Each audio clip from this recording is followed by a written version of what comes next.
Bonjour, Quay. Hello. Mon nom est Jennifer Quaid. Je suis vice-doyenne à la recherche à la section de droit civil de l'Université d'Ottawa. Il me fait grand plaisir de vous accueillir à notre événement aujourd'hui, dont on va discuter d'un sujet que je pense sera très intéressant pour l'auditoire, que vous soyez professeur, étudiant ou membre du public.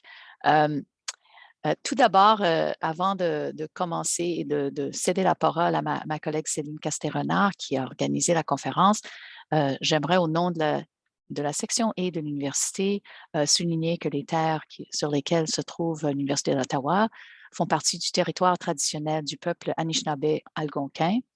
Nous leur rendons hommage et reconnaissant leur relation continue avec ce territoire qui demeure non cédé et dont ils sont les gardiens traditionnels.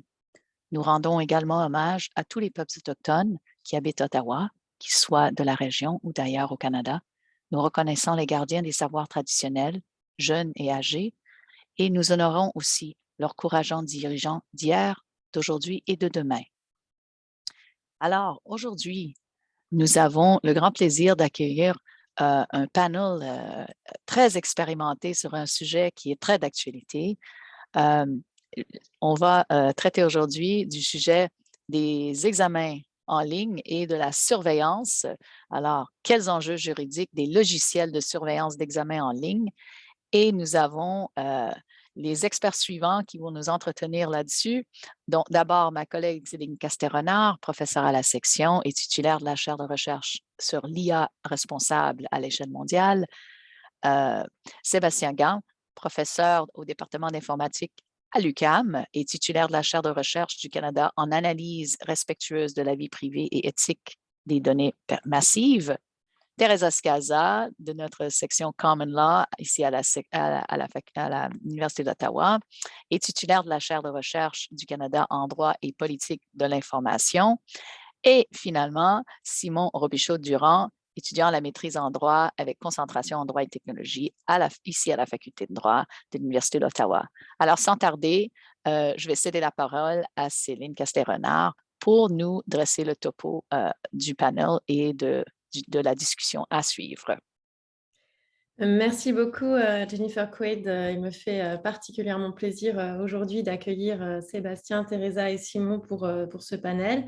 Je ne reviendrai pas sur les présentations que Jennifer Quaid a très bien faites, mais vous remarquerez que nous sommes choyés puisque nous avons affaire à de très grands spécialistes de la question. Et nous avons aussi la chance de pouvoir partager des recherches qui ont été menées ensemble avec Simon, moi, et aussi Olga Abimana qui est dans le public, et des recherches menées parallèlement par Sébastien de son côté et par Teresa du sien. Donc, nous allons pouvoir échanger avec de très, très grands spécialistes et nous sommes particulièrement chanceux. Donc, je vais sans plus tarder partager mon écran, si vous permettez que je m'installe un petit peu. Voilà, donc je garde l'œil sur le public et je vais afficher le diaporama. Voilà, donc là, par contre, je ne vois plus, ça ne marche pas comme ça. OK. Donc, effectivement, de très grands spécialistes aujourd'hui avec nous pour vous présenter une recherche qui est faite, enfin qui est menée avec l'aide et le soutien financier du Commissariat à la protection de la vie privée du Canada. Et il s'agit aujourd'hui de vous présenter un rapport qui est le résultat de plusieurs mois de recherche et même d'années, puisque cette recherche avait commencé avec l'aide d'Olga Abimana, donc, qui est étudiante à la licence et en développement international et mondialisation, et donc avec Simon Robichaud-Durand, étudiant à la maîtrise.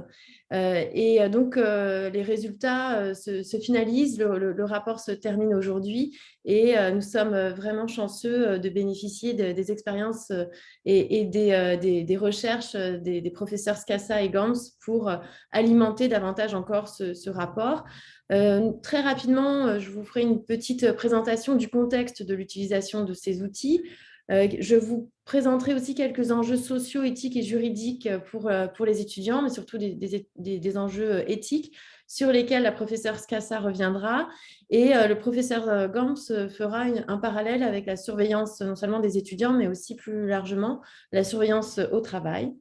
Je préciserai un petit peu le champ et l'objet de l'étude et la méthodologie que nous avons suivie. Simon vous parlera plus en détail de quelques-uns de ces logiciels de surveillance d'examen. Et ensuite, nous nous interrogerons, je reprendrai la parole pour nous interroger sur le respect des lois canadiennes de protection des renseignements personnels et également des recommandations, ou en tout cas des points qui nous paraissent particulièrement problématiques qu'il faudrait peut-être considérer lors d'éventuelles modifications législatives.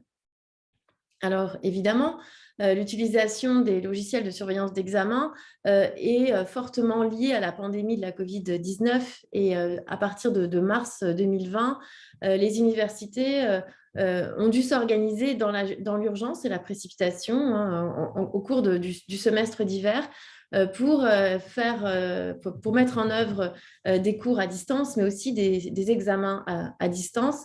Donc, il a fallu répondre rapidement à la demande pour espérer lutter contre un certain nombre de fautes académiques qui se traduisaient par du plagiat, par de la falsification d'informations ou encore par des risques de soumission de travaux réalisés par d'autres personnes que les candidats, que les étudiants et étudiantes eux-mêmes, ou encore au risque de collaboration entre les étudiants pour répondre aux questions, pour répondre aux tests. Évidemment, il s'agit ici d'un enjeu d'intégrité des diplômes et toutes les universités ont à cœur non seulement de former correctement les étudiants, mais aussi d'attester d'un certain niveau de qualité et d'une certaine intégrité des diplômes. C'est ce qui fait la force des établissements académiques et en particulier des universités. Donc, toutes les universités, plus ou moins au Canada, ont eu appel à des logiciels de surveillance d'examen, des logiciels très différents. Donc, plusieurs entreprises technologiques présentent des solutions avec des modalités toutes différentes. Et on peut noter que si au tout début, le Québec ne semblait pas emboîter le pas aux autres provinces du Canada, finalement, la plupart des établissements, pas tous, mais certains établissements s'y sont mis finalement.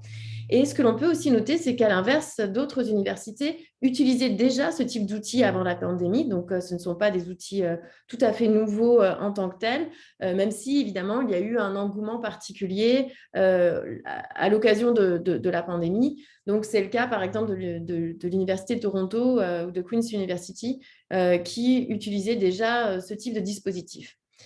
Alors, évidemment, on comprend tout à fait la volonté des universités de faire respecter un certain niveau de qualité, d'attester d'un certain niveau de qualité et de prouver l'intégrité des diplômes et la qualité de ces diplômes. Néanmoins, la mise en œuvre de ces logiciels de surveillance d'examen pose un certain nombre d'enjeux, des enjeux par rapport à des disparités qui existent entre les étudiants, des disparités raciales, sociales ou encore économiques. On peut penser bien sûr d'abord aux étudiants handicapés qui utilisent des logiciels d'accessibilité et qui se sont retrouvés parfois à ne pas pouvoir utiliser correctement leurs outils. On peut penser aux étudiants racisés. Beaucoup de témoignages montrent que les logiciels ne reconnaissent pas les étudiants dont la peau est trop sombre ou ne reconnaissent pas les étudiants aux yeux bridés. On peut aussi considérer que la mise en œuvre de ces logiciels suppose un certain équipement informatique relativement récent et qui peut être coûteux, surtout quand il faut mettre en place 2 caméras, ce qui est parfois exigé. Ça suppose aussi d'avoir une pièce seule au calme, ce qui n'est pas toujours évident dans des circonstances de partage de logement, que ce soit en colocation ou que ce soit parce que les étudiants sont retournés dans leur famille pendant la pandémie ou que ce soit des étudiants, bien sûr, parents qui doivent, en même temps qu'ils font les cours et les examens, garder leurs enfants puisque les écoles étaient fermées. Donc, beaucoup d'enjeux ici très importants et un enjeu aussi qui paraît mineur, mais qui n'est pas anecdotique quand les étudiants retournent chez leurs parents ou un peu plus dans les campagnes ou dans des lieux plus reculés. L'accessibilité au réseau Internet, c'est parfois un défi. On peut aussi noter que les étudiants considèrent qu'avoir une caméra allumée en permanence sur eux pendant qu'ils font un examen est anxiogène. Donc, une certaine anxiété découle de cette surveillance permanente.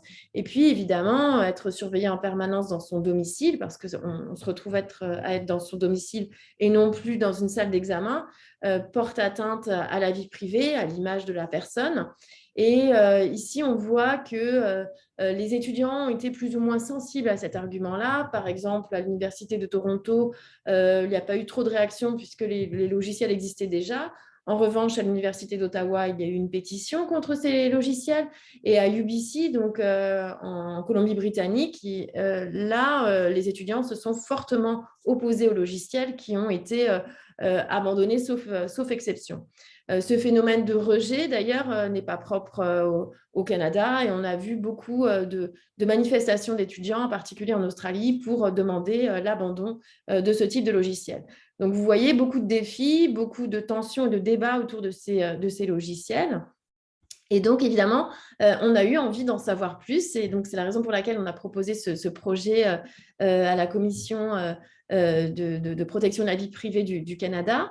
Et le champ de l'étude est évidemment concentré sur le Canada. Et donc, comme je le disais tout à l'heure, toutes les provinces sont concernées. Et j'ai listé ici un certain nombre d'outils, les principaux que l'on retrouve un petit peu partout, qu'on retrouve aussi ailleurs dans le monde d'ailleurs. Pour la plupart d'entre eux, ce sont des outils développés aux États-Unis par des entreprises américaines, pas seulement, j'y reviendrai. On voit aussi que ce sont des logiciels couplés au système de gestion d'apprentissage, c'est-à-dire, si on prend l'exemple d'Ottawa, c'est le logiciel d'apprentissage et le campus virtuel, Brightspace. Et le logiciel utilisé à Ottawa est Respondus Monitor. Et donc, les deux sont appareillés, si je puis dire, sont couplés. Et donc, on met en œuvre ce dispositif de surveillance au travers du logiciel de gestion d'apprentissage. Alors, évidemment, la question de la mise en œuvre de ces logiciels pose principalement en droit la question de la protection de la vie privée et en particulier de la protection des renseignements personnels, puisque c'est ce qui intéresse le plus le commissariat à la vie privée au Canada. Et bien sûr, ce qui intéresse plus le commissariat, ce sont les lois fédérales. Mais en fait, on a affaire, dans le contexte canadien, on a affaire à un mélange entre des lois fédérales et des lois provinciales, donc en particulier les lois du secteur public seront des lois provinciales et les lois du secteur privé seront à la fois provinciales et fédérales. Et c'est en particulier la LPR-PDE ou PIPEDA, donc la loi pour la protection des renseignements personnels et des documents électroniques, qui pourra éventuellement avoir vocation à s'appliquer, on le verra. Mais on voit qu'effectivement, il va falloir mobiliser les lois de protection des renseignements personnels à différents niveaux de paliers de gouvernement et dans le secteur public, éventuellement dans le secteur privé. Ce que l'on peut dire tout de même, c'est que la distinction est basée sur la répartition des compétences et que l'éducation est une compétence provinciale. Donc, principalement, ce sont les lois provinciales du secteur public qui auront vocation à s'appliquer. Mais on verra qu'on va pouvoir aussi quand même interroger les lois du secteur privé, donc provincial et LPR-PDE, eu égard au rôle joué par ces entreprises fournisseurs ou prestataires de ces solutions de surveillance d'examen. Donc, ce sont toutes les questions de départ, les points de départ du champ juridique qui encadre qui caractérise cette recherche. Et également aussi, notre objectif, les objets d'étude, c'était d'analyser ces principaux outils, de voir comment ils fonctionnent dans la mesure de ce que l'on peut savoir, de voir quels peuvent être les risques pour la protection des renseignements personnels des étudiants, pour voir si ces entreprises américaines, principalement américaines, sont en conformité ou pas avec les lois canadiennes et quelles pourraient être éventuellement les limites et les recommandations à apporter par rapport à ce corpus juridique canadien. Donc, pour répondre à ces questions, nous avons fait une analyse empirique et théorique, donc une analyse empirique des outils en faisant une recherche dans les médias, en allant rechercher aussi les sites internet des entreprises technologiques elles-mêmes qui expliquent un peu ce que sont leurs outils. Également aussi, les universités canadiennes ont communiqué sur les outils qu'elles utilisent. Donc, on est allé voir ce qui en était dit, avec parfois des contradictions entre ce que disent les universités et ce que disent les entreprises technologiques, ce qui peut poser la question de savoir ce que les entreprises technologiques disent aux universités, disent faire et quelles limites il peut y avoir avec ça. Et nous avons eu aussi une discussion fort intéressante avec l'administration de l'Université d'Ottawa, donc qui utilise Respondus Monitor, pour savoir quelles ont pu être les motivations et les enjeux dans le choix des logiciels parmi toute la gamme qu'on peut trouver sur le marché. Nous avons aussi bien sûr fait une analyse théorique des lois et des contrats. Alors des contrats généraux, c'est-à-dire donc des contrats qu'on trouve sur les sites internet. Donc les lois, ce sont celles que j'ai citées, les lois provinciales et fédérales. Nous avons considéré aussi, bien sûr, les politiques de vie privée des universités et nous avons considéré les règlements applicables à ces universités qui prévoient des dispositions sur la protection des renseignements personnels.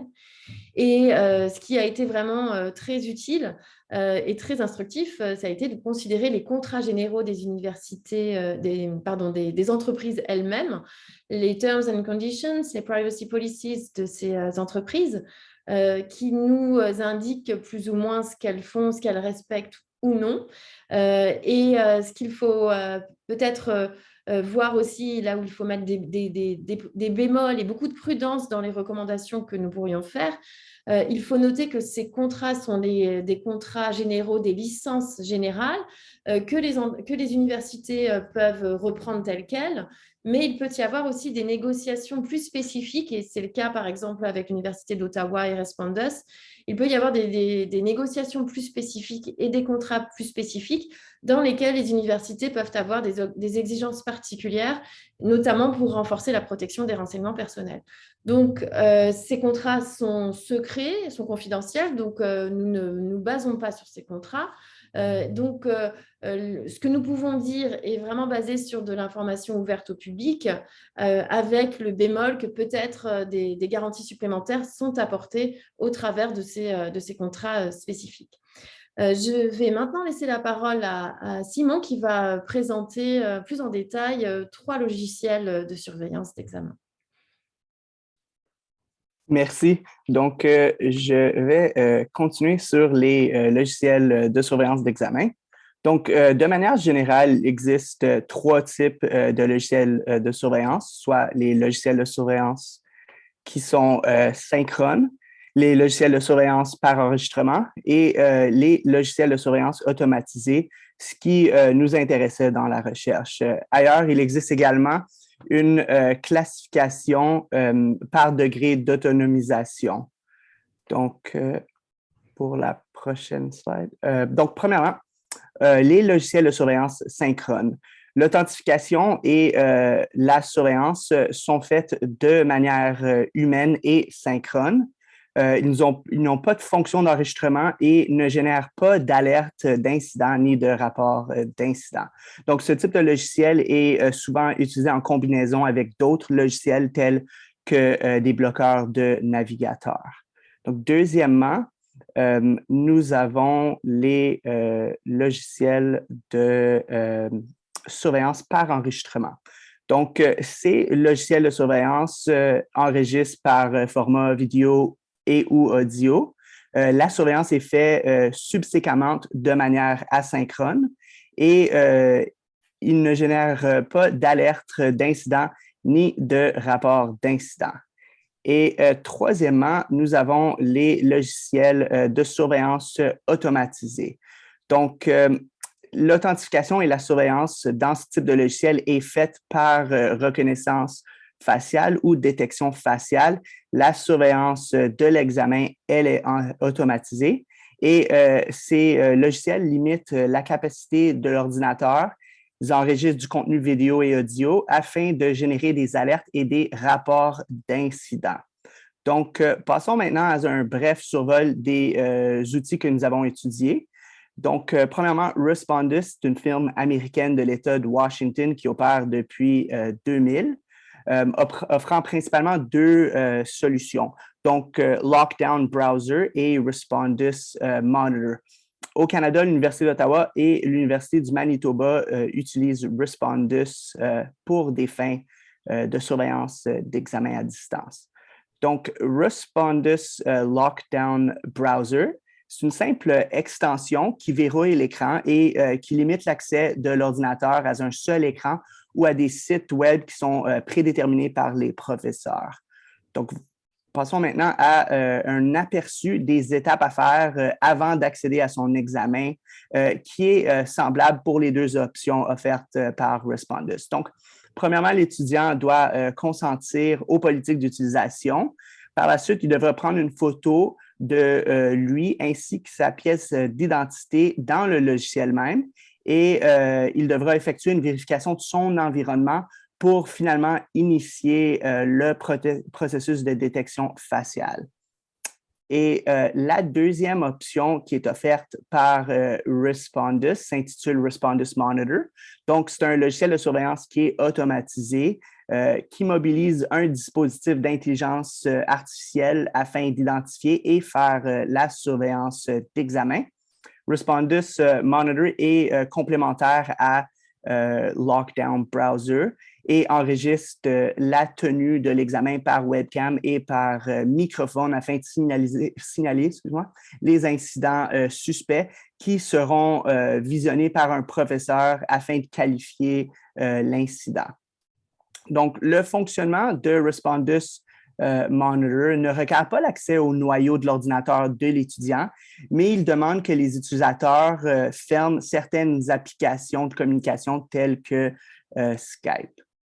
Donc, passons maintenant aux comportements qui sont signalés par Respondus Monitor. Donc, le logiciel signale les incidents qu'il juge suspects, tels que l'absence d'image devant la caméra, la présence d'une personne différente devant la caméra, la présence de plusieurs personnes et l'interruption Internet. De plus, Respondus Monitor signale aussi la réduction de la fréquence d'images vidéo qui pourrait se produire en raison d'une qualité de connexion Internet, une faible détection faciale, soit que la détection faciale n'a pas pu être réalisée pour une certaine durée pendant l'examen, ainsi que l'échec de la vérification de la détection faciale. De plus, on parle aussi de signalisation pour une tentative de passage à un autre écran ou la déconnexion de la caméra web. Donc, ceux-là sont tous des incidents qui sont communiqués au professeur dans un rapport d'incident et le professeur, comme mentionné, devra déterminer s'il s'agit bien d'un incident de tricherie. Donc, en ce qui concerne les renseignements personnels, pour Lockdown Browser, nous avons des informations personnelles identifiables, alors que pour Respondus Monitor, nous avons des informations personnelles identifiables, des données dépersonnalisées, des enregistrements ainsi que des renseignements de nature biométrique pour le processus de reconnaissance faciale. Donc, Respondus Monitor conserve des données telles que le nom, la note, le nom du cours, la photo et l'enregistrement des étudiants pendant une durée de 1 an. L'accès à ces renseignements est limité au personnel autorisé qui peuvent visionner les enregistrements à partir d'un lien à usage unique. Donc, passons maintenant à ProctorU. Donc, ProctorU, c'est un logiciel de surveillance hybride car certains de ces services sont automatisés alors que d'autres comportent un élément humain. ProctorU, c'est une firme américaine de l'État d'Alabama qui opère depuis 2008 en offrant des services automatisés à divers degrés. Au Canada, plusieurs universités ont utilisé ProctorU, comme vous pouvez le voir. Donc, avant le 24 mai 2001, date dont je vais revenir, ProctorU offrait 3 services, soit Auto, Life Plus et Pro. Donc, Auto, c'était une option de logiciel de surveillance entièrement automatisée qui s'appuyait sur un dispositif d'IA pour l'authentification, la surveillance et la production d'un rapport d'incident. Tandis que l'option Life Plus, c'était une option qui combinait la surveillance automatisée et la surveillance humaine pour produire un rapport d'incident qui était entièrement automatisé. Donc, les deux options exigent que l'étudiant accepte les conditions d'utilisation, présente une pièce d'identification, que l'étudiant soit dans un espace silencieux, bien éclairé et privé. Depuis, Live Plus exigeait que l'étudiant télécharge une application pour se brancher à un surveillant humain. Cependant, le 24 mai 2001, ProctorU a communiqué un changement de direction pour la firme. Donc, dorénavant, ProctorU arrête de fournir des rapports d'incidents qui sont entièrement générés par l'IA, car selon la firme, ces rapports comportaient beaucoup de problèmes potentiels. Donc, dorénavant, les rapports sont surveillés ou sont analysés par un surveillant humain avant leur soumission finale. Donc, la firme communiquait que l'identification des comportements suspects était trop sensible, car des comportements tels qu'une mère qui parle à son enfant, même un chien qui aboie pendant un examen, étaient perçus comme des incidents suspects.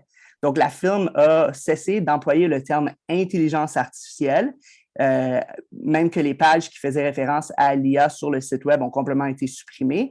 Et dorénavant, la firme emploie le terme technologie avancée.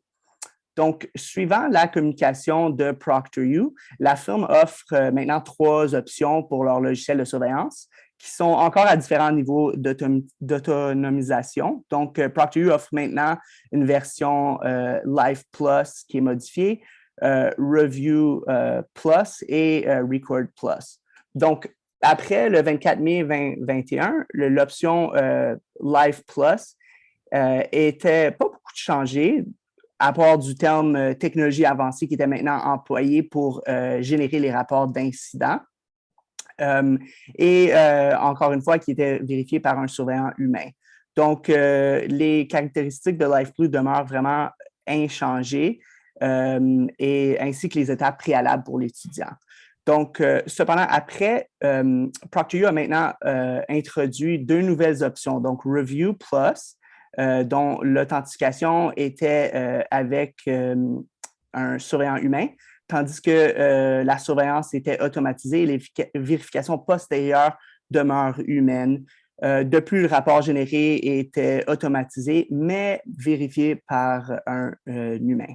Donc, la deuxième option était Record Plus. Donc, l'authentification et la surveillance sont automatisées dans le rapport. Le rapport aussi qui est généré, par automatiquement, mais encore une fois, il est vérifié par un être humain.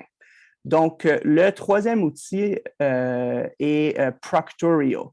Donc, c'est un logiciel de surveillance qui est automatisé. Proctorio, c'est une firme américaine de l'État de l'Arizona qui opère depuis 2013. Au Canada, les universités qui ont utilisé sont l'Université Concordia, l'Université de Laval et l'Université de la Colombie-Britannique, qui a toutefois suspendu son utilisation de Proctorio au mois de mars 2021.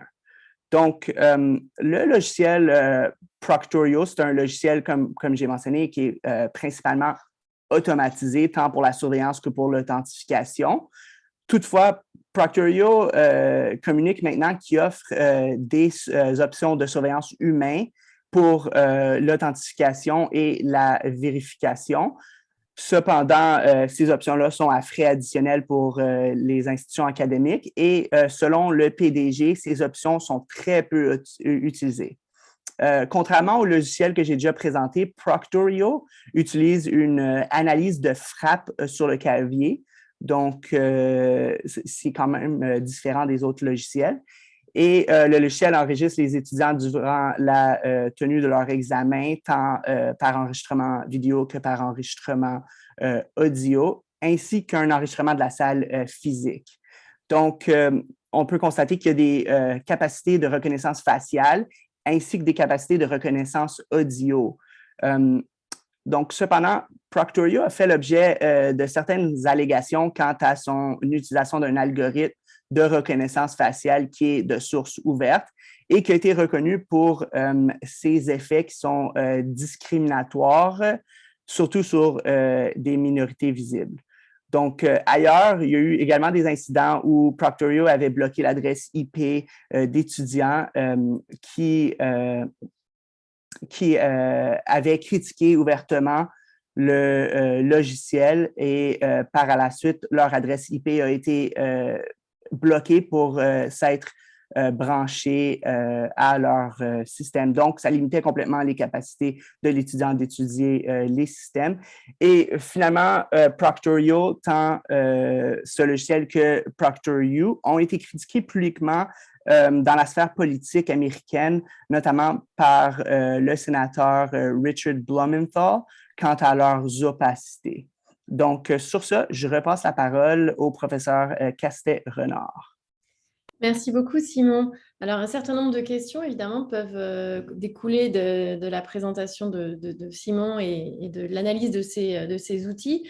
On voit d'abord que les données collectées ne sont pas clairement identifiées selon les logiciels et selon les sites Internet de ces compagnies. On voit qu'il y a des informations personnelles directement liées à l'identification des étudiants. Donc ça, généralement, ce sont des données qui nous sont effectivement précisées.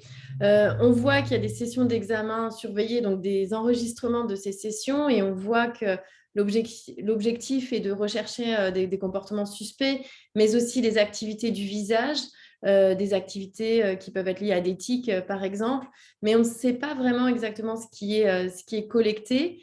Et on sait aussi, et c'est bien le lien avec l'intelligence artificielle qu'il faut faire là, on sait aussi que les données vont être conservées, utilisées et conservées pour améliorer les services et donc pour entraîner les outils d'IA. Et on sait que des données vont être inférées de cette activité, mais là aussi, il y a un certain flou sur ce qui est exactement collecté, pour quoi faire et aussi pour quelle durée de conservation. On voit souvent la durée d'1 an, qui peut être d'ailleurs raccourcie selon les universités. On voit souvent cette durée d'1 an qui est à peu près la durée correspondant à la délivrance des diplômes. Donc, en cas de contestation et de tricherie, il faut pouvoir conserver les données. Mais au-delà d'1 an, on ne verrait pas trop pourquoi. Mais pourtant, on voit dans certains sites la durée de 5 ans, ce qui correspond plus probablement à la conservation des données pour entraîner les outils d'IA. Donc, on voit ici qu'il y a un certain flou même sur la durée de conservation et sur les motifs, les finalités de cette conservation. On voit aussi qu'il y a un certain flou sur les responsables et sur qui fait quoi dans l'histoire, parce que finalement, il y a 3 parties. Il y a l'université, l'étudiant et l'entreprise technologique. On voit bien le lien entre les étudiants et les universités et les entreprises technologiques, mais les liens entreprises technologiques et étudiants ne sont pas très clairs, si ce n'est qu'on voit que les étudiants doivent consentir à des contrats d'utilisation de ces outils, sinon ils ne peuvent pas faire leurs examens. Donc, on voit que le consentement est quand même un peu forcé. On voit aussi qu'au travers de l'acceptation d'utiliser ces outils, ils acceptent la collecte de données. Mais en ont-ils vraiment conscience? C'est un petit peu flou. Et surtout, on se demande si ces entreprises technologiques sont encore des sous-traitants des universités et ne sont-elles pas elles-mêmes responsables de traitement, ne sont-elles pas en contrôle de ces traitements, dès lors, par exemple, qu'elles vont faire des activités qui dépassent la pure surveillance d'examen, notamment pour entraîner des outils d'IA. Et là, on voit qu'il y a un petit peu un flou dans la qualification. Certaines entreprises, par exemple Respondus, dit explicitement qu'ils sont sous-traitants au sens du RGPD, donc le Règlement général de protection des données, qui est un texte européen. Bien que l'entreprise soit américaine et qu'elle opère au Canada, on évoque un texte européen, c'est un petit peu surprenant, alors que d'autres entreprises, notamment situées en Europe, précisent plus clairement à quel moment elles sont sous-traitantes et à quel moment éventuellement elles seraient responsables de traitement. Donc ça, je vais y revenir, mais ça va forcément poser la question des lois applicables et la question de savoir si on est encore dans le cadre d'une loi du secteur public mis en œuvre par les universités ou est-ce qu'on passe à la mise en œuvre d'une loi du secteur privé dès lors que les entreprises seraient en contrôle des renseignements personnels des étudiants. Donc, ça pose quand même des enjeux extrêmement forts du point de vue du régime juridique applicable. On voit aussi que le lieu de stockage des données est une question, est un enjeu. Certaines entreprises disent clairement que les données sont collectées et stockées au Canada, C'est le cas de Proctorio, par exemple, pour l'Université Laval, c'est clairement dit. Mais à l'inverse, pour Respondus et l'Université d'Ottawa, le stockage se fait en dehors du Canada.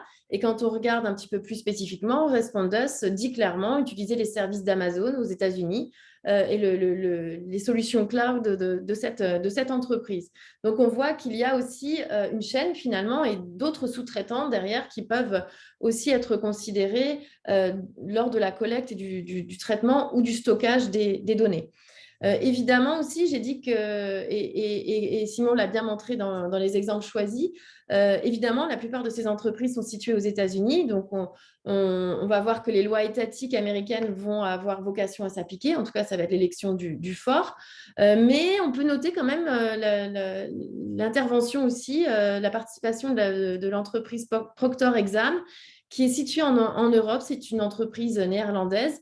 Et qui dit donc qui prétend et qui n'a pas le choix, qui doit respecter le RGPD, donc le Règlement général de protection des données européen, et qui indique aussi utiliser la solution cloud d'Amazon, mais dont les données, dont les serveurs seraient stockés en Europe.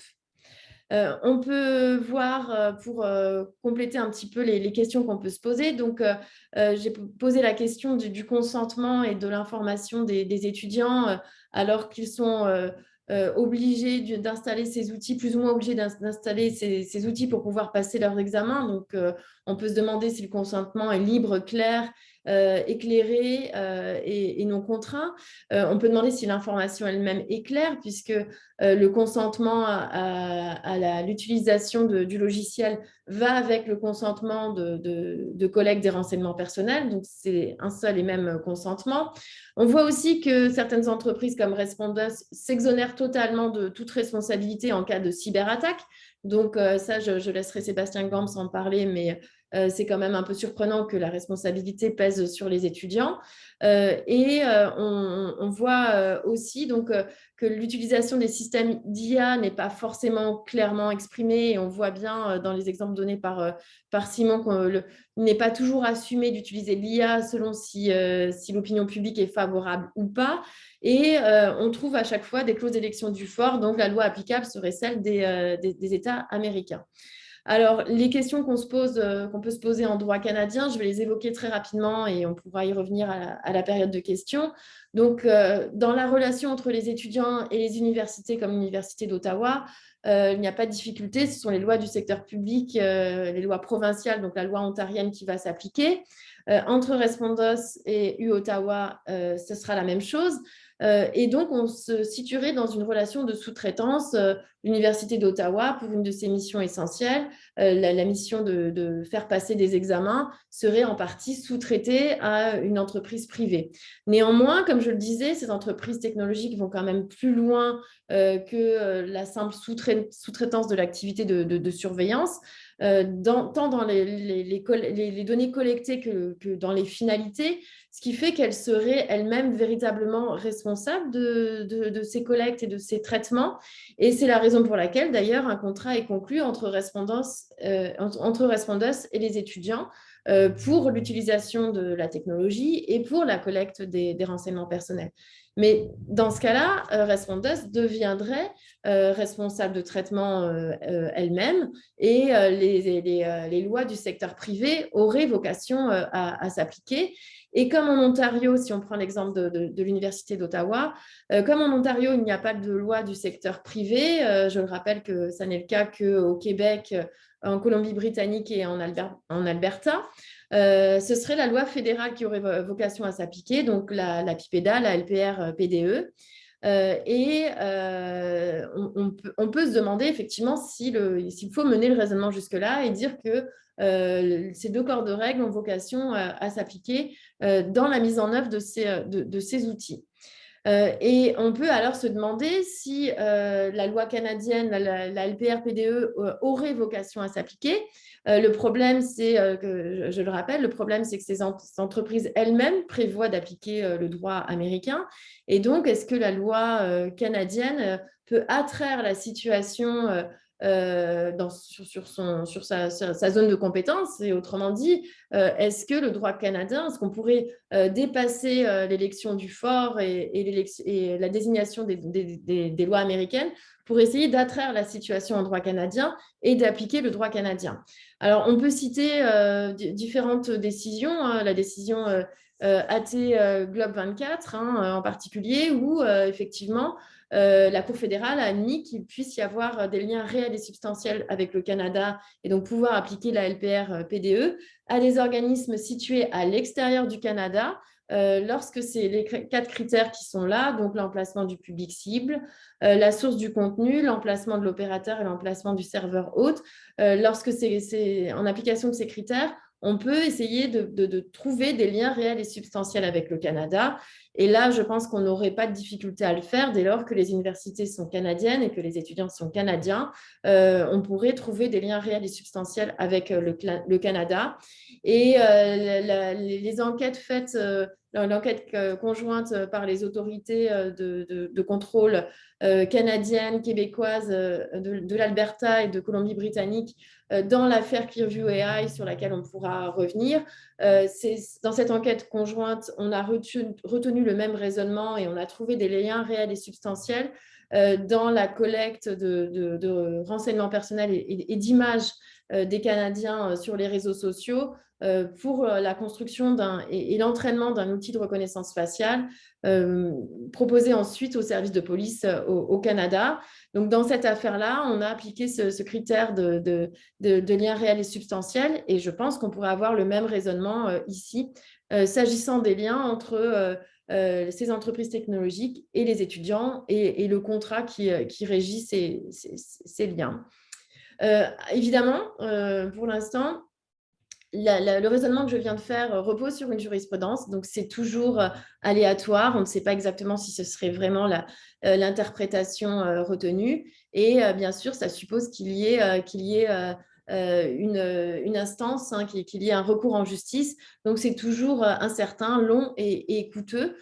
Donc, on peut se demander finalement si on ne pourrait pas porter des recommandations à la fois aux universités dans la négociation des contrats et à la fois aux législateurs provincial, mais surtout fédéral, puisque c'est ce qui intéresse le plus le commissariat à la protection de la vie privée. Et j'évoquerai ici, je vais laisser du temps à nos intervenants, donc je ne vais pas développer toutes les recommandations, mais je pointerai simplement du doigt ici la question de l'extraterritorialité, la question de cette relation tripartite et de la qualification des différents responsables et des différents intervenants dans la chaîne de production, la question de la sécurité des données, de la cybersécurité, et la question aussi d'un consentement libre et éclairé non seulement au contrat pour accepter l'utilisation de l'outil, mais aussi à la collecte des renseignements personnels. Et là, je voudrais simplement renvoyer à la loi 25, la nouvelle loi québécoise, qui prévoit un contrat, qui prévoit un consentement distinct de tout autre consentement au contrat de manière générale. Et je pense que c'est une piste tout à fait intéressante qu'il nous faudrait explorer. Je ne rentrerai pas dans le détail des recommandations. J'arrête là ici le partage pour pouvoir laisser du temps à mes collègues, les professeurs Scassa et Gams, qui ont des choses très, très intéressantes à nous dire. Donc, merci de votre attention et je cède la parole à Teresa. Merci beaucoup. Merci aussi pour l'invitation de participer à cette conférence sur un sujet très intéressant. Alors, je vais juste partager mon écran avec mes diapos. Voilà.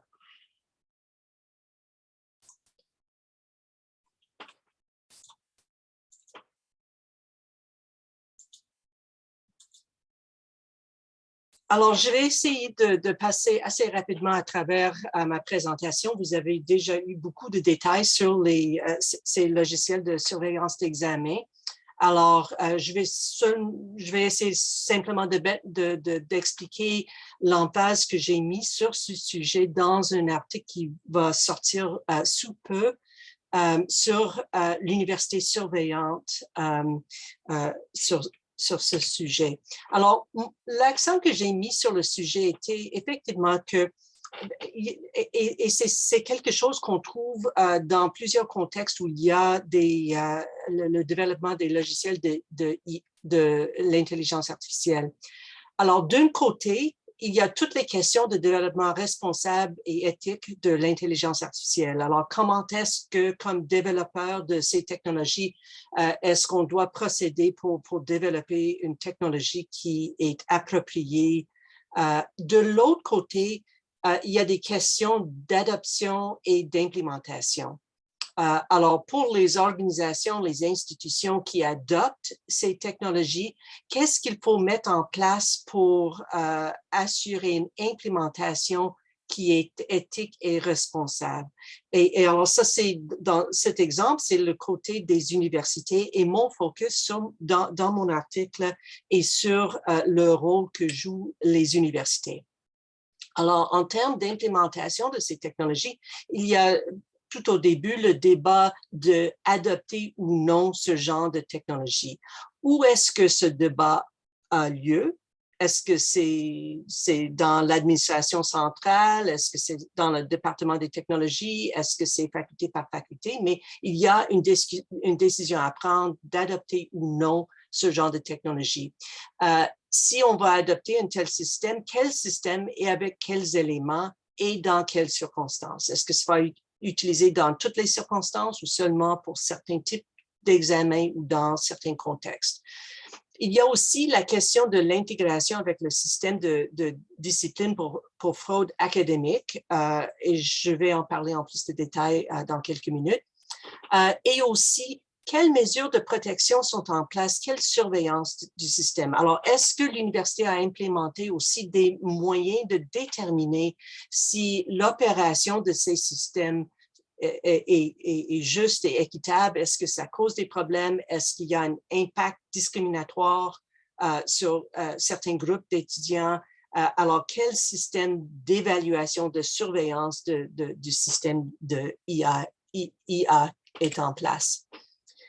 Dans mon article, j'utilise une approche de nécessité et proportionnalité pour évaluer, comme guide pour évaluation de l'adoption de ces technologies. Comme vous le savez probablement déjà, c'est une approche qui a été développée dans le droit international de la personne. C'est adopté par plusieurs pays dans plusieurs contextes. Au Canada, on le voit dans le contexte du Charte canadien des droits et libertés et aussi de plus en plus dans le contexte de protection de la vie privée. Et ça permet une approche plus globale quand plusieurs droits sont impliqués. Et ce que je trouve assez souvent dans le contexte de technologie, c'est que ces technologies soulèvent toutes sortes de questions de droits privés, questions de renseignement personnel, question de discrimination. Et c'est souvent le cas qu'on adopte une analyse ou l'autre, mais on n'a pas une approche globale. Et l'approche de la nécessité et la proportionnalité permet de considérer toutes ces questions ensemble. Et alors, c'est ça l'approche que je propose. Il y a deux grandes questions pour la nécessité et la proportionnalité. Est-ce que l'adoption d'un système de surveillance à distance des examens est nécessaire? Et deuxièmement, est-ce que les mesures qui sont adoptées sont en proportion avec la nécessité démontrée? Pour la question de nécessité, ce n'est pas essentiel ou ce n'est pas exigé que la solution soit essentielle. Ce n'est pas nécessaire dans ce sens, c'est simplement raisonnablement nécessaire dans les circonstances. Et on peut toujours prendre en considération des circonstances urgentes, par exemple la pandémie. Et je note qu'il y avait une directive au début de la pandémie au Canada, une directive canadienne en matière de santé publique qui a même suggéré aux universités l'adoption de ces systèmes de surveillance d'examen pour aider les universités à mettre en place la distanciation sociale dans le contexte universitaire. Je note aussi qu'il y a eu des étudiants à l'Université d'Amsterdam ont essayé d'avoir une injonction contre l'adoption des services proctoriaux par l'université. Et cette injonction a été refusée par la Cour néerlandaise en mai 2020.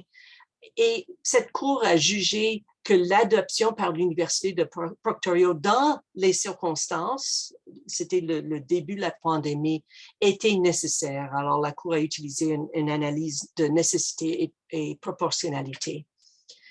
La nécessité du point de vue des universités, c'est de protéger l'intégrité académique qui est important pour maintenir la réputation des universités.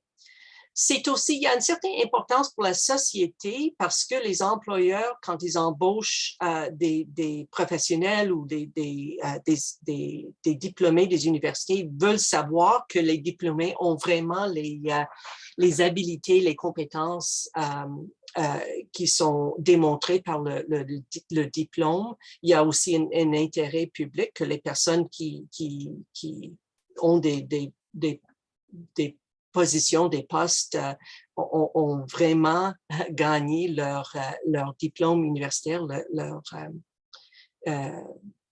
habilité.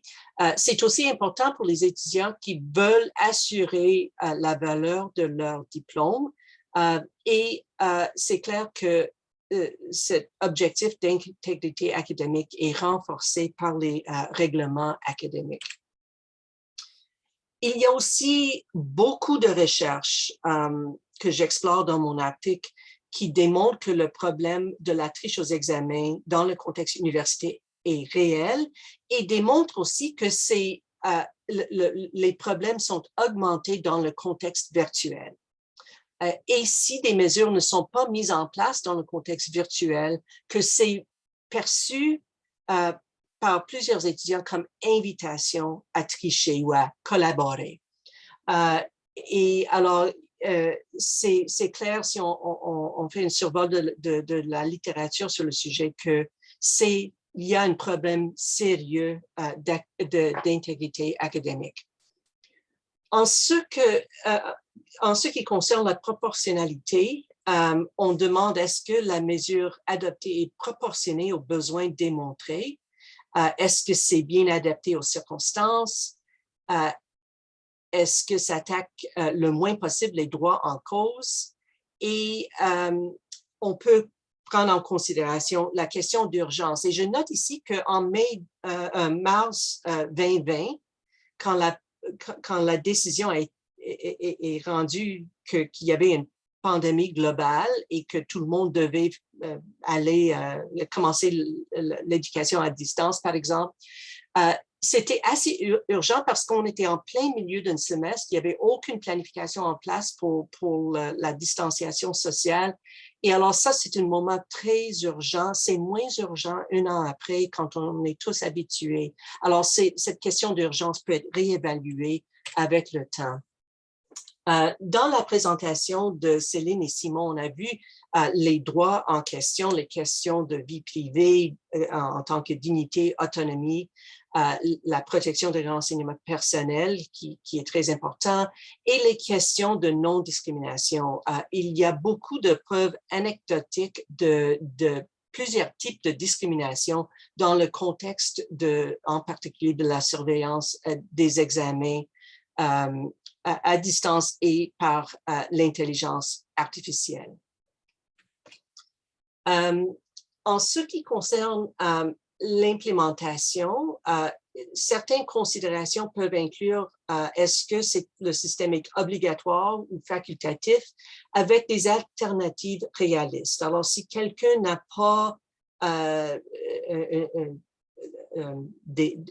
des lieux convenables à prendre un tel examen, n'a pas les circonstances personnelles, est-ce qu'il y a des alternatives réalistes qui sont proposées par l'université? Il faut aussi, selon moi, éliminer les éléments les plus problématiques ou inacceptables dans l'emploi de ces systèmes. Il faut aussi considérer des stratégies alternatives et c'est quelque chose qu'on a vu. Il y a plusieurs profs à travers le monde qui ont changé la méthode méthode d'évaluation de leur cours, par exemple, pour ne pas avoir les examens à distance en ligne. Et dans certains cas, c'était directement pour éviter l'emploi de ces logiciels. La transparence et la consultation sont aussi importantes, d'engager la communauté dans ces décisions. Dans une situation d'urgence, c'est difficile de le faire, mais quand l'urgence est passée, il faut vraiment considérer cette question de transparence et consultation. Et certaines questions qu'il faut poser, qui définit les paramètres de surveillance d'un examen? Est-ce que c'est le prof? Est-ce que c'est laissé à chaque prof de déterminer les paramètres? Est-ce que c'est un choix de l'université? Qui fait ce genre de détermination? Comment est-ce que les incidents signalés sont-ils traités et par qui? Et c'est à noter que certaines, en réalité, plusieurs universités délèguent la responsabilité d'évaluer les incidents qui sont signalés par l'intelligence artificielle aux instructeurs. Une bonne question dans ce contexte, c'est est-ce que les instructeurs ont le temps et les ressources pour examiner les incidents? Il faut déjà corriger les examens. Est-ce qu'il y a le temps pour regarder tous les incidents qui sont signalés? Et ProctorU, la compagnie ProctorU a constaté que seulement environ 11% des sessions de tests marquées pour une activité suspecte par les outils de l'intelligence artificielle sont examinées par l'école ou l'autorité de test, qui veut dire que soit il y a une surveillance injustifiée parce que personne ne regarde les résultats, c'est juste pour faire peur aux étudiants peut-être, soit il y a toutes sortes d'incidents signalés qui sont envoyés pour la discipline sans une révision. Alors, ce sont des questions, c'est pourquoi je dis que c'est important de surveiller l'implémentation par l'université pour voir quels sont les effets, comment est-ce que ça fonctionne, est-ce qu'il y a des problèmes. Existe-t-il une procédure en place permettant à l'université de collecter et vérifier les données, y compris les incidents signalés, le nombre de faux incidents, les personnes renvoyées pour les mesures disciplinaires et les résultats disciplinaires pour voir si ces systèmes créent des problèmes, s'il y a de la discrimination, s'il y a d'autres éléments qui posent des questions. Et finalement, quel niveau de transparence est en place concernant le fonctionnement de la surveillance à distance et activée par l'intelligence artificielle. Et je vais le laisser là. Et comme j'ai mentionné, j'ai un article qui va sortir dans les prochains quelques mois sur cette question. Merci beaucoup. Et je termine. Merci beaucoup, Teresa. Et effectivement, l'article, nous avons eu la chance de l'avoir en primeur. Il est extrêmement intéressant et évidemment, il sera cité dans le rapport parce que Teresa amène tout un tas d'informations tout à fait complémentaires. Donc, merci beaucoup, Teresa, pour cette présentation. Sébastien, c'est à toi de nous donner un point de vue peut-être plus technique sur ces enjeux. Oui, est-ce que vous voyez mes transparents juste pour... C'est en mode plein écran. D'abord, Oui, merci pour l'invitation. C'est toujours un plaisir d'intervenir, en particulier étant informaticien de formation, mais travaillant en multidisciplinaire en vie privée. C'est toujours un privilège de pouvoir intervenir, en particulier après ces exposés. Donc, c'est possible que certains des éléments recoupent ce qui a déjà été dit, mais je vais essayer de parler un peu des enjeux de sécurité, vie privée de ces logiciels, et aussi, si j'ai un peu de temps à la fin, faire le parallèle avec ce qui a été mis en place dans la surveillance dans le contexte du télétravail. Donc, quand j'enseigne un cours de sécurité à mes étudiants, ce que j'essaie de leur dire quand on veut faire une analyse de sécurité ou de vie privée d'une technologie, d'un logiciel, c'est d'essayer de penser aux propriétés fondamentales de sécurité. Donc, on a la confidentialité, la disponibilité, l'authentification. Et donc, on va revenir sur ces enjeux-là pour la surveillance à distance, mais aussi par rapport aux enjeux de vie privée, qui est pour moi la 4e propriété qu'on devrait assurer dans les technologies numériques. Donc, quand on parle de confidentialité dans les logiciels de surveillance, on va s'intéresser à ce que les données qui sont collectées sont bien protégées au niveau des étudiants. Est-ce que l'authentification qui est faite pour vérifier l'identité d'un étudiant est une authentification qui est forte, et aussi est-ce qu'on peut vraiment valider l'intégrité de de l'examen qui a été passé? Est-ce que les systèmes sont disponibles, c'est-à-dire qu'ils sont résistants à des attaques? Et est-ce qu'on a mis en place des mécanismes de protection de la vie privée? Donc, ce que j'imagine en particulier, donc un des projets que j'avais avec des étudiants, c'était d'essayer de faire des analyses d'impact sur la vie privée avec ces logiciels-là. Mais comme je vais y revenir plus tard, malheureusement, étant des logiciels propriétaires, c'est extrêmement difficile d'aller au-delà de ce que Céline et Simon ont déjà très bien fait à partir des documents publiquement disponibles. Mais une des questions qu'on pourrait se poser, et ça rejoint la proportionnalité, c'est est-ce que les logiciels qu'on met en place collectent vraiment le minimum d'informations nécessaires pour éviter la tricherie et assurer l'intégrité des examens? Est-ce qu'on offre aussi à l'étudiant des mécanismes pour savoir quelles sont les données collectées? Et peut-être que lui pourrait décider à partir de quel moment les données sont effacées. Donc, par exemple, si on a dépassé la session, on a dépassé la période d'appel suite à une fraude, est-ce que l'étudiant pourrait décider de demander à la compagnie de supprimer ces données? Est-ce que la compagnie fournit à l'étudiant une façon de savoir quel est le profil qui a été créé? Est-ce que, par exemple, on lui permet de savoir s'il a été flagué comme tricheur ou non? Ou est-ce que c'est simplement l'enseignant qui le sait? Tout ce qui est consentement libre et éclairé, je ne reviendrai pas dessus. Puis il y a aussi évidemment toutes les questions. Est-ce que la compagnie qui fournit ce service a mis en place tous les mécanismes en termes de bonnes pratiques de sécurité? Et donc, juste pour vous rappeler aussi en sécurité, ce qu'on aimerait en général, c'est que la sécurité du système ne soit pas fondée sur son caractère secret. Donc, comme je l'ai dit, une des grandes difficultés, c'est que ces compagnies-là ne rendent pas le code source de leur logiciel ouvert. Et donc, pour avoir des audits d'experts en sécurité indépendants, c'est très difficile. Et donc, ça, c'est un principe qu'on aimerait bien en sécurité pour pouvoir analyser vraiment de manière fine les enjeux de vie privée et de sécurité, mais malheureusement, qui n'étaient pas disponibles avec les logiciels que Simon a mentionnés, en tout cas pas à partir d'informations que moi et mes étudiants avons trouvées. Donc, comme on l'a dit tout à l'heure, on a eu un changement des normes important avec le contexte de la pandémie. Donc, je ne reviendrai pas dessus, mais je dirais que l'impact sur la vie privée et la sécurité, c'est que, alors qu'avant, on avait une frontière claire entre la maison et le lieu d'éducation, le lieu de travail, ça a complètement disparu avec le fait d'aller à distance. Et aussi, que ce soit dans le contexte de la surveillance d'examen ou dans le contexte du télétravail, on a une pression importante pour ouvrir l'accès à son domicile. Donc, un des premiers enjeux de vie privée qui a déjà été mentionné, c'est que pour fonctionner, ces systèmes de surveillance à distance vont collecter énormément de données, incluant des données biométriques ou des données sur ce qui se fait dans la maison. Donc, je ne reviendrai pas dessus, mais ça c'est beaucoup plus intrusif que lorsque vous faites un examen physique où quand vous êtes dans la salle, le surveillant va vous regarder, mais il ne va pas vous demander de fournir une copie de votre empreinte digitale, par exemple, ou de votre visage. Il ne va pas aller regarder ce que vous faites à la maison. Donc, le contexte à distance amène à une collecte beaucoup plus importante de données que les solutions classiques en présentiel. Au niveau de la sécurité, ce que j'ai pu voir quand même, c'est que ces compagnies-là, donc il n'y en a pas beaucoup d'informations disponibles, mais il y a des organismes de la société civile, donc en particulier aux États-Unis, des organismes de protection des consommateurs qui ont essayé de faire des enquêtes et qui ont montré que, à partir de ce qu'ils avaient pu avoir accès, donc là on a un Proctor Track où le code source a fuité.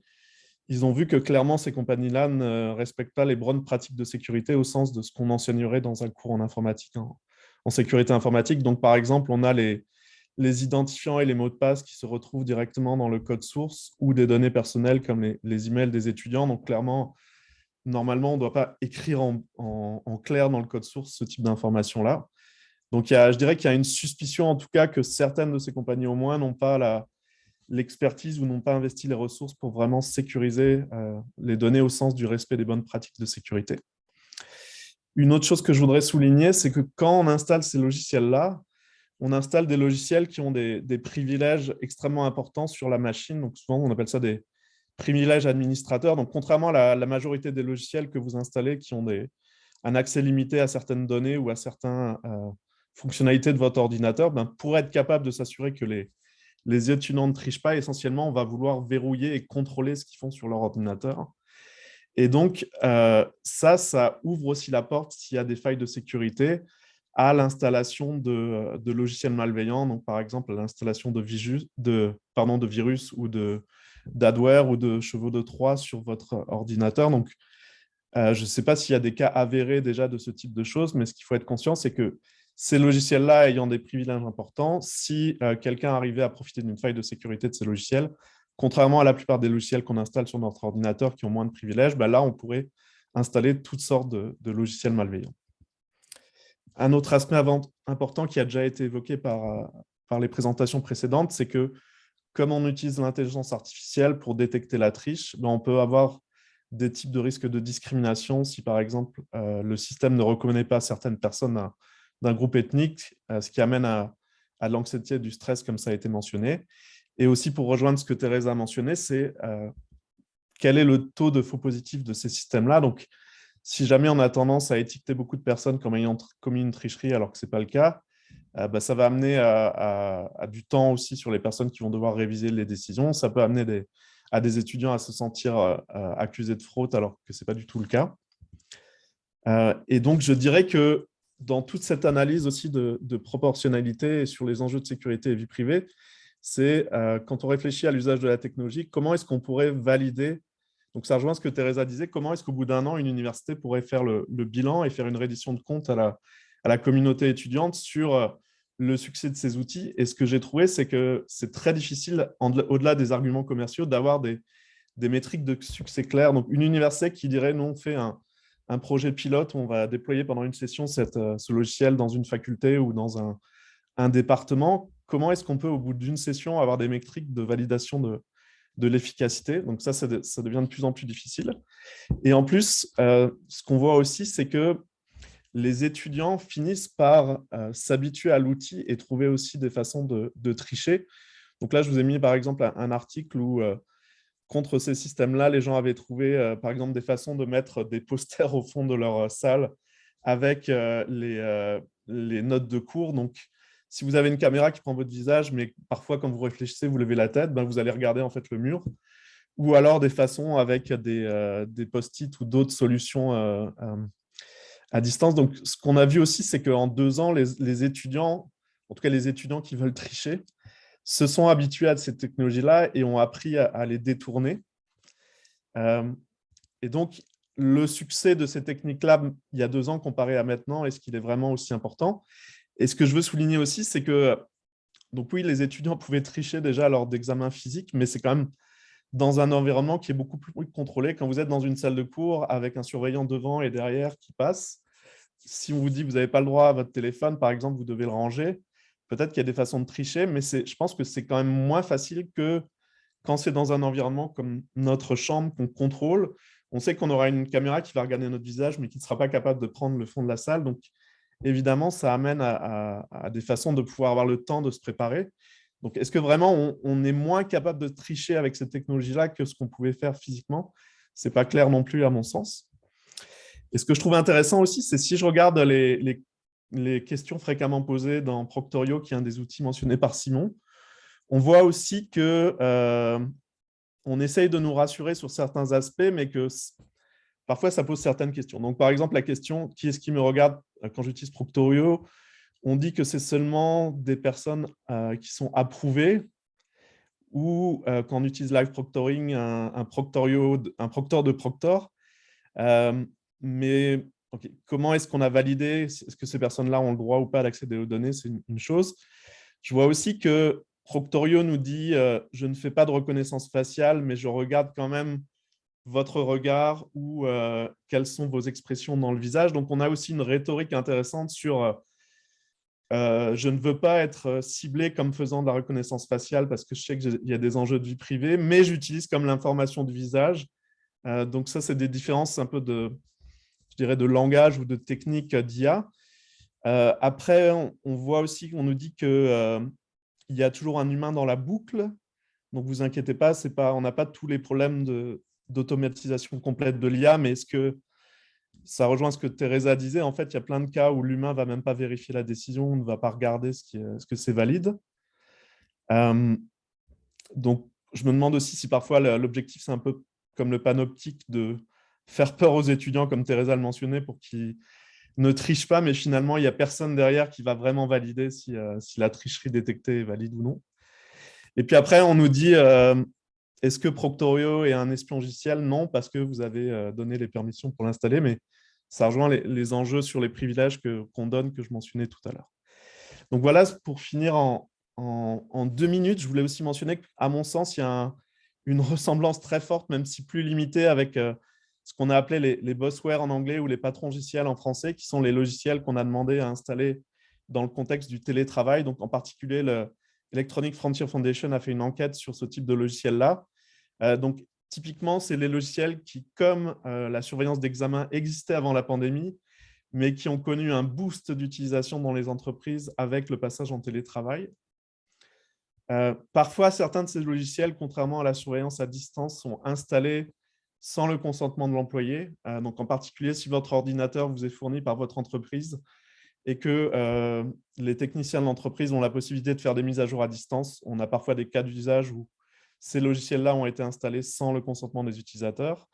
Et parfois, leur finalité secondaire, c'est aussi d'accumuler des preuves si jamais on veut justifier un licenciement pour une personne. Donc, parmi ces logiciels-là, il y a eu beaucoup de logiciels de surveillance d'activité, donc un peu comme la surveillance d'examen à distance, où on observe ce que la personne fait sur son ordinateur. Donc là, je vous ai mis un exemple, si vous voulez regarder, de surveillance d'activité qui s'appelle Interguard. Une des choses que je n'ai pas regardé et que j'aurais aimé faire, c'est de voir un jour s'il y a une compagnie qui fournit à la fois des logiciels de surveillance d'examen à distance et des logiciels de surveillance d'activité d'employés, parce qu'essentiellement, ça pourrait être les mêmes outils techniques au niveau de la gestion des privilèges et de ce qu'on demande à accéder à l'ordinateur. Donc, je laisserai à la limite les transparences si on veut les mettre sur le site web de la faculté. Donc, beaucoup de ces patrons logiciels demandent d'avoir accès à la webcam, soit de façon continue, soit quand le patron décide de l'activer. Et en plus, on va capturer aussi beaucoup d'informations personnelles. Donc, si vous êtes intéressé, pour finir en 30 secondes, le rapport de l'Electronic Foundation fait une comparaison d'une dizaine de ces systèmes. Et on retrouve beaucoup de fonctionnalités qu'on a dans la surveillance d'examen à distance. Et je dirais vraiment l'enjeu, c'est que quand on regarde les caractéristiques de ces patrons logiciels et les caractéristiques pour définir ce que c'est un spyware, un espion logiciel, finalement, c'est très similaire au niveau du comportement et des informations qui sont stockées, comme par exemple ce que l'utilisateur tape sur son clavier ou l'accès à la webcam. Je dirais que la seule différence, c'est censé être la finalité qui est soit je surveille l'activité de mon employeur, alors que dans le cas des espions logiciels, c'est je fais fuiter des données personnelles. Voilà, je voulais terminer là-dessus. Comme ça, on a un petit peu de temps pour la discussion. Et je vais arrêter. Merci beaucoup, Sébastien. Nous avions prévu de laisser un peu plus de temps pour le public, donc je m'adresse directement au public pour savoir si vous avez des questions ou pas. Donc, je vous invite à les écrire si vous préférez. Mais si vous êtes à l'aise dans le fait d'ouvrir votre micro, je vous invite à le faire. Peut-être pendant que la glace se brise et que vous préparez votre question, pour répondre aux commentaires d'Éric Martel qui nous indique que l'Université Laval a utilisé Proctorio à titre de test. Effectivement, je voudrais quand même minimiser l'impact de ces logiciels. C'est la même chose à Ottawa. Alors, ça a été déployé, mais toutes les facultés ne l'ont pas accepté. La faculté de droit civil ou common law ne l'a pas accepté. La faculté de génie ne l'a pas accepté. Donc, ce n'est pas non plus forcément déployé à grande échelle. Et même au tout début de la pandémie, ça a été utilisé pour moins d'une centaine d'examens, ce qui est vraiment très peu et très, très anecdotique finalement par rapport à l'ensemble des examens organisés sur le campus. Et aujourd'hui, d'ailleurs, sur le site de l'Université d'Ottawa, on renvoie plus vers le modèle de surveillance directe, synchrone, de type Zoom et Microsoft Teams qu'évoquait Simon. Donc, on sent quand même qu'il y a plutôt un recul, ce qui va sans doute avec un manque d'efficacité que Teresa et Sébastien signalaient. Et notamment sur le fait qu'il n'y ait pas vraiment de suivi sur les rapports d'incidents et sur la très grande quantité de faux positifs qui finalement font perdre du temps aux professeurs plus qu'en gagner. Et on se rend compte qu'un monitoring direct, synchrone est parfois plus intéressant. Donc voilà, je ne sais pas si nos invités veulent rebondir. Je vais lire la question en attendant.